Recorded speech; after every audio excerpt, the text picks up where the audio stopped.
I am Wenjin, and this is the midterm project for my CIS 9467 class. My research topic is the statistical review for the crude oil market. I picked this topic because I am very interested in understanding the reasons for oil price movement and the relationship between energy consumption and economy growth. As we all know, crude oil is one of the most important energy in today's world, and it plays an essential role in our daily life. For example, if we look at this news, which is when OPEC and Russia announced the production cut, the price of crude oil surged. The reason price of oil may result in us paying more for gas and gas-related commodities. We understand the reason why certain countries have such big impact to the market. Let's take a closer look at the data. So for this project, I got the data from BP Global, which is one of the world's leading integrated oil and gas companies. I also got GDP historical data from the World Bank's data bank. If you look at this website and download the Excel file here, you may find many more data relating to different energy products, but for this presentation, I'm going to focusing on crude oil. Now let's go to dashboard.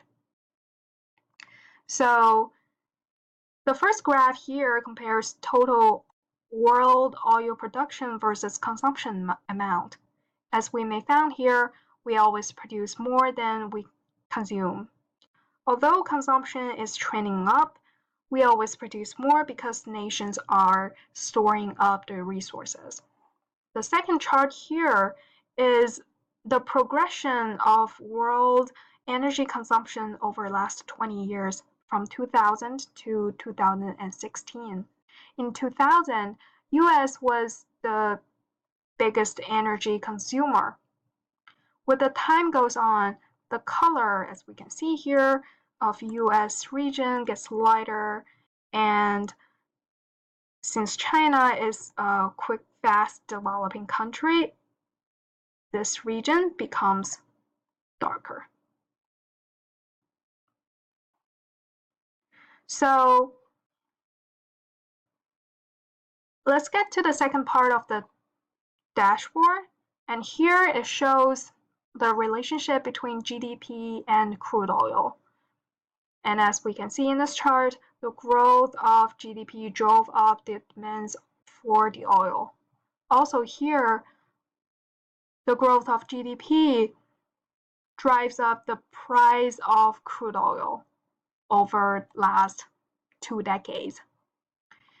Using slicer here, we can take a screenshot and look at a particular data information for this particular year, and this kind of gives us an understanding of where our world was and the relationship between GDP and our crude oil consumption and production in particular years.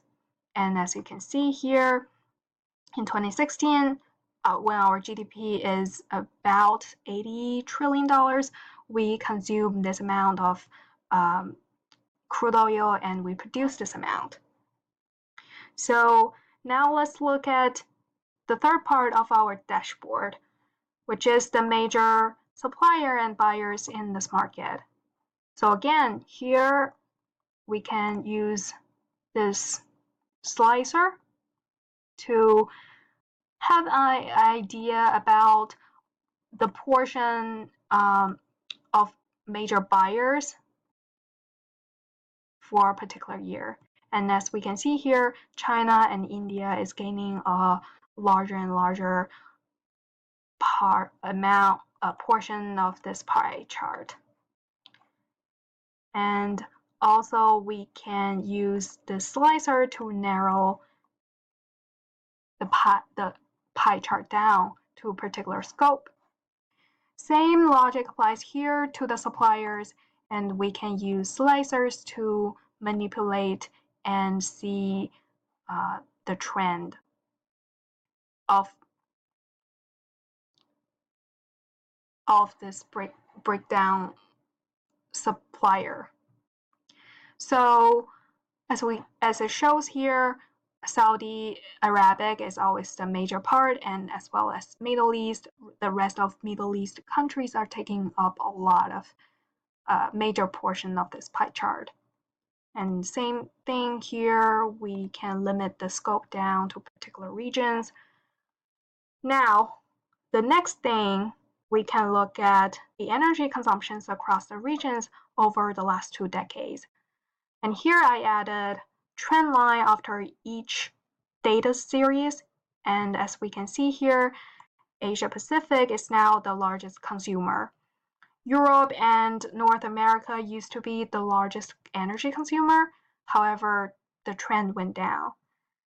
Also, since Middle East, Africa, and South America region is developing in very high speed, they are demanding more energy.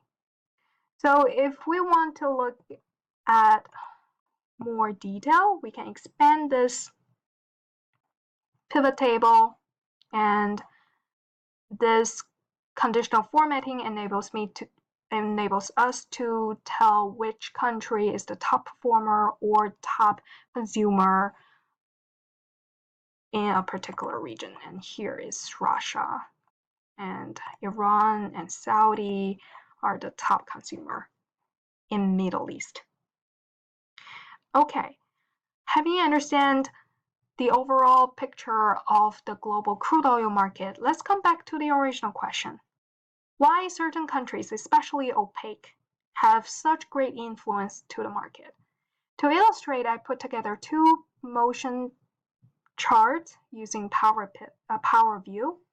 And this chart above shows us the crude oil proved reserve per country, and OPEC and non-OPEC is distinguished by color. Now let's play it. And here it's not hard for us to see that Saudi is always the top, and recent years, Canada caught up, and here comes Venezuela is coming up. So let's remember this and look at charts below. Again, OPEC versus non-OPEC is color-coded. An interesting fact here is that certain countries that are top oil resource owner may not be the top supplier in the market. For example, Venezuela in the chart above, it moves up quickly when more oil fields were identified. However, in this chart, which shows us the production per country, it cannot produce enough oil product due to its industrial capacity. But look at Saudi Arabia, whom we already know from the dashboard is the top supplier. And here, both its oil reserve and its productivity is the top tier. Therefore, only when a country has a large amount of resources and capacity to bring the underground oil up to the ground can this country become a major player in the market. Also, if we want to see in a particular year what is the share of a country's productivity compared to the rest of the world, we can look at this chart.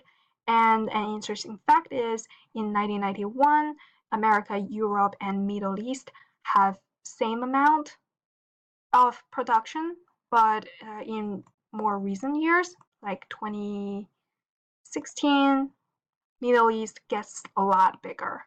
This gives us an understanding of where our world is right now, that we are more relying on the oil resources of Middle East region.